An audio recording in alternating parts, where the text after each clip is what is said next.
दोस्तों, कैसे हैं आप सब। उम्मीद है अच्छे होंगे। मैं भी बहुत बढ़िया हूं। दोस्तों, स्वागत है आपका आपके अपने यूट्यूब चैनल में स्टार्ट विद आदित्य में। तो दोस्तों, आज जो है मैं फिर से आपको एक सेट कराने जा रहा हूं, जिसके मैं कुछ क्वेश्चंस आपको कराऊंगा। तो यहाँ पे हमने जो शुरुआत की है आज वो 16वें क्वेश्चन से की है। 15 क्वेश्चन मैं आपको इसमें कराऊंगा, बाकी के क्वेश्चन जो हैं मैं आपको बाद में कराऊंगा। तो सबसे पहले चलिए, अगर आपने चैनल को सब्सक्राइब नहीं किया तो सब्सक्राइब कर लें, साथ में बेल आइकन दबा दें, वीडियो को लाइक शेयर कमेंट करते रहें। तो सबसे पहले जो वो है हमारा जो क्वेश्चन है, जब संवादी का व्यवहार स्वयं के प्रति सकारात्मक एवं अन्य के प्रति नकारात्मक हो तो उसे कहते हैं आत्मविश्वासी, आत्मविश्वास एवं प्रामाणिकता का अभाव,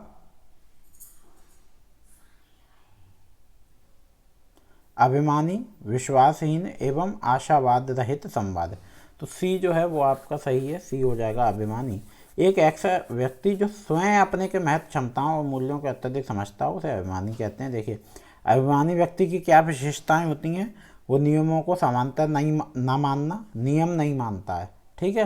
प्रतिस्पर्धी मुद्रा में ही रहना और दूसरों की वो कभी तारीफ नहीं करता है। चलिए अगला प्रश्न है, अगर संदेशानुसार एवं संतोषपूर्ण ढंग से कार्य का संपादन हुआ हो तथा सारी सूचनाएं विश्वासपूर्वक स्वीकृत हो चुकी हों तो उसे कहते हैं संवाद परिपथ,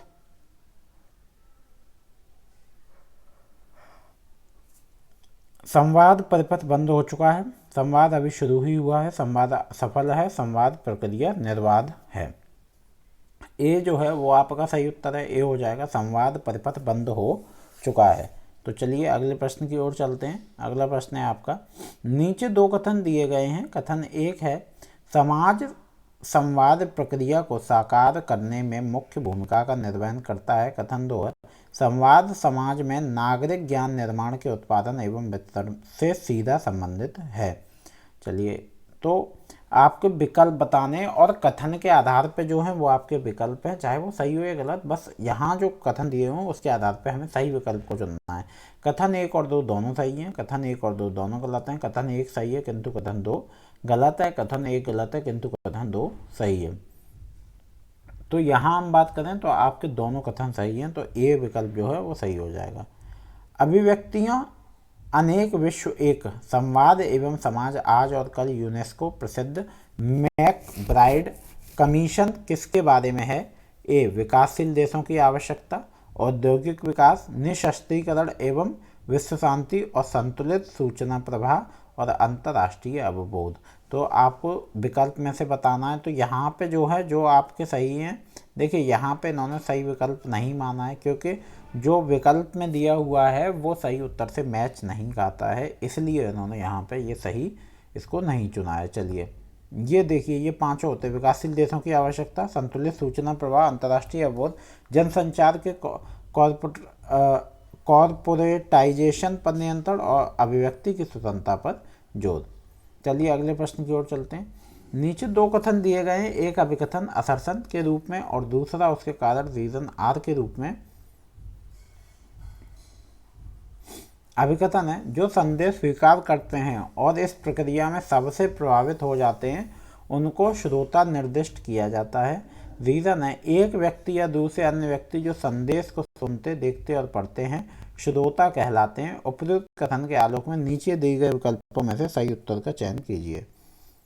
ए और आर दोनों सही है, आर ए की सही व्याख्या है। ए और आर दोनों सही हैं, आर ए की सही व्याख्या नहीं है। ए सही है लेकिन आर सही नहीं है, ए सही नहीं है लेकिन आर सही है। तो यहाँ पे ए और आर दोनों सही है, आर ए की सही व्याख्या है। एक निश्चित धनराशि 15 वर्षों में चक्रवृद्धि ब्याज से दोगुनी हो जाती है, यह अपने आप से 8 गुनी कितने वर्षों में होगी। तो दोस्तों 45 वर्ष में हो जाएगी।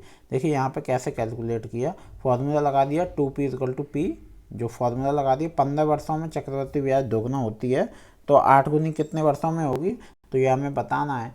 तो 8 गुनी कितने वर्षों में होगी वो हमें बताना है। तो यहाँ पे जो है 45 वर्षों में 8 गुनी हो जाएगी। चलिए अगले प्रश्न की ओर चलते हैं। 3 लड़कों की औसत आयु 25 साल है और उनकी आयु का समानुपात 3:5:7 है, तो सबसे छोटे लड़के की आयु क्या है। 9 वर्ष, 15 वर्ष, 18 वर्ष और 21 वर्ष। तो बी विकल्प जो है दोस्तों वो आपका सही हो जाएगा। बी विकल्प आपका होगा 15 वर्ष। मानो लड़कों की आयु क्रमश 3x, 5x एवं 7x है अपॉन 3 तो इक्वल टू 25, तो 15x ये हमारा कितना हो गया, 15 वर्ष हो गया। चलिए अगले प्रश्न की ओर चलते हैं। एक रेलगाड़ी 50 किलोमीटर प्रति घंटा की औसत गति से अपने लक्ष्य स्थल पर सही समय से पहुंचती है। अगर यह 40 किलोमीटर प्रति घंटा की गति से चलती है तो यह 24 मिनट लेट हो जाती है। रेलगाड़ी कुल कितने किलोमीटर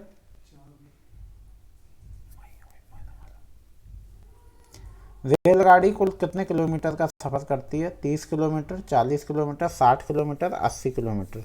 तो डी जो है वो आपका सही उत्तर होगा और डी आपका हो जाएगा 80 किलोमीटर। अगला प्रश्न है, अगर अर्थ शब्द को कूट भाषा में QQMZS लिखा गया है तो उसी कूट भाषा में हर्ट को क्या लिखा जाएगा? तो हर्ट को लिखा जाएगा SQPMZ।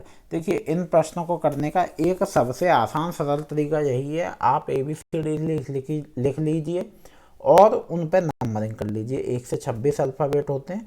उसके बाद देखिए कि जो हमें दिया हुआ है अर्थ उसका QPMZS कैसे आ रहा है। तो जो फॉर्मूला जो माइनस प्लस जो मल्टीप्लाई उनमें लग रहा है सेम वही इसमें हर्ट में लगा दीजिए, आपका सही उत्तर आ जाएगा। चलिए अगले प्रश्न की ओर चलते हैं।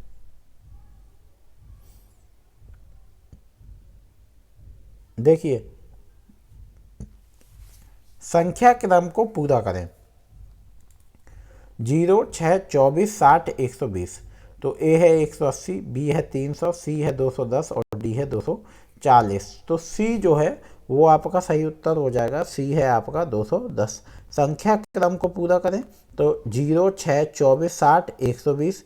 तो अब जो आपका आएगा वो 210 आएगा, क्योंकि +6 का 0 + 6 का फॉर्मूला लगा, फिर 6 + 18 का, 24 + 36 का, उसका दोगुना करते जा रहे हैं। ठीक है, 60 + 60 का, उसके बाद 120 + 90। चलिए अगले प्रश्न की ओर चलते हैं।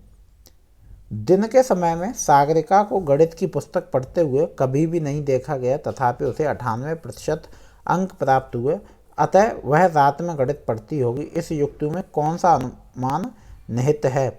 उपमान, प्रत्यक्ष अनुमान और अर्थाप्ति। तो डी जो है वो आपका सही उत्तर है। डी है अर्थाप्ति। दी गई युक्ति में अर्थाप्ति अनुमान निहित है। भारतीय दर्शन में ज्ञान के 5 साधनों प्रमाणों में से यह 5वां साधन है, जिससे व्यक्ति दुनिया के बारे में निश्चित ज्ञान प्राप्त करता है। निम्नलिखित में से कौन सी भारतीय दर्शन पद्धति यह मानती है कि अनुमान से संबंधित सार्वभौम संबंध निर्धारित नहीं किए जा सकते, क्योंकि अनावलोकित मामलों में संदिग्धता की गुंजाइश हमेशा बनी रहती है? ए है बौद्ध, बी है नैयायिक और सी है मीमांसा और डी है लोकायत। तो डी जो है वो आपका सही उत्तर है। डी है आपका लोकायत। चलिए अगले प्रश्न की ओर चलते हैं। कथन जो इंद्रिय गुणाधर्म का प्रत्यक्ष करती है वह इंद्रिय उसी गुणधर्मिता तथा उसके अभाव का भी प्रत्यक्ष करती है।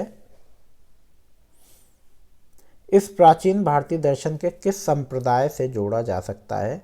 लोकायत, चार्वाक, न्याय, बौद्ध, उत्तर मीमांसा। तो बी जो है वो आपका सही उत्तर है और बी आपका हो जाएगा न्याय।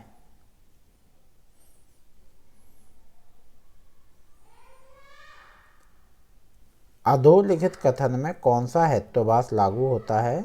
किसी ने ऐसा प्रमाणित नहीं किया कि चुने हुए पदाधिकारियों का अनैतिक व्यवहार जन नैतिकता का क्षरण करता है। फलस्वरूप हम इस निष्कर्ष पर पहुँचते हैं कि इस तरह का व्यवहार जन नैतिकता का क्षरण नहीं करता है।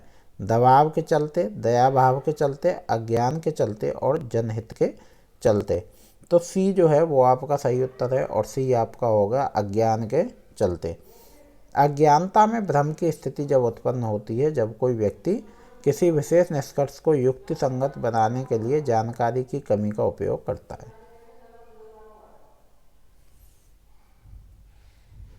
अगला प्रश्न है, नीचे 2 कथन दिए गए। कथन आ है, फर्स्ट मान लीजिए, वे सभी चिकित्सक जिनकी अनुवृत्तियां निरस्त हो गई हैं वे चिकित्सा कार्य हेतु अयोग्य हैं। कथन बा है सेकंड, वे सभी चिकित्सक जो चिकित्सा कार्य के लिए योग्य हैं उनकी अनुवृत्तियां अक्षुण्ण हैं। तो इन दोनों के संदर्भ में आपको बताना है कथन बा कथन आ का प्रतिपरिवर्तित रूप है तथा दोनों कथन तार्किक दृष्टि से समतुल्य नहीं है। कथन बा कथन आ का प्रतिपरिवर्तित रूप है तथा दोनों कथन तार्किक दृष्टि से समतुल्य हैं। कथन बा कथन आ का प्रतिलोमी रूप है तथा दोनों कथन तार्किक दृष्टि से समतुल्य नहीं है।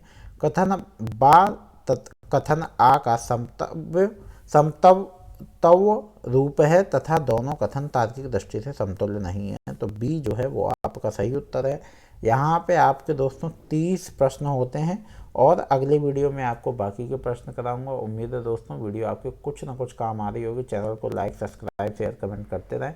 मिलते हैं अगले वीडियो में। राधे राधे, धन्यवाद।